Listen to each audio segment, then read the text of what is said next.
L'Iran vient de demander aux États-Unis d'enlever les navires sur le détroit d'Ormuz dans les brefs délais. Faute de quoi, l'armée iranienne se verrait dans l'obligation de cibler tous les bâtiments américains stationnés sur le blocus imposé par Donald Trump à Ormuz. Mesdames et messieurs, les forces iraniennes menacent de briser très rapidement le cessez-le-feu imposé par Donald Trump.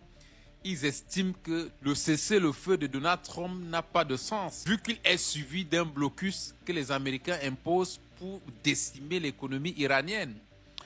L'Iran estime désormais qu'il pourrait briser rapidement ce cessez-le-feu et cibler les navires américains qui imposent un blocus injuste à l'Iran. L'Iran a prévenu à qui veut l'entendre qu'elle n'hésitera pas à utiliser ses armes intelligentes pour décimer les bâtiments américains stationnés à Ormuz.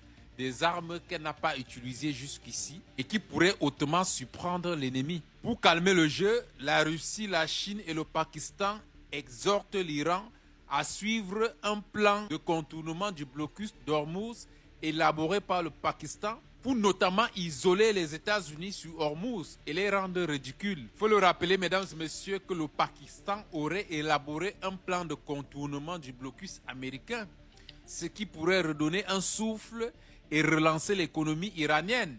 De leur côté, depuis hier déjà, les États-Unis ont exhorté le Pakistan à abandonner ce plan et à ne pas intervenir dans l'affaire qui oppose l'Iran et les États-Unis en ce qui concerne le blocus sur Ormuz. Des voix discordantes estiment que Donald Trump pourrait quitter la table de négociation coordonnée par le Pakistan, parce que pour lui, le Pakistan n'est plus neutre dans l'affaire, mais aurait notamment choisi son camp, à savoir l'Iran.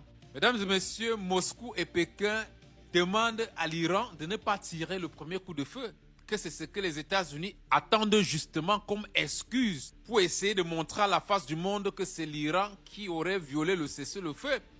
Mais à ce stade des événements, ce cessez-le-feu, au vu de tout ce qui est en train de se passer, est injuste.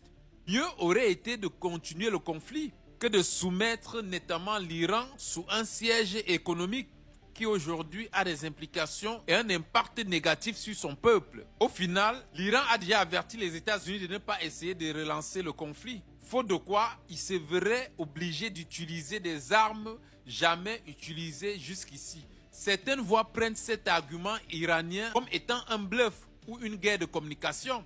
Mesdames et messieurs, c'est au moins la 4e, 5e fois que l'Iran le répète que jusqu'ici, elle n'a utilisé que son ancien stock.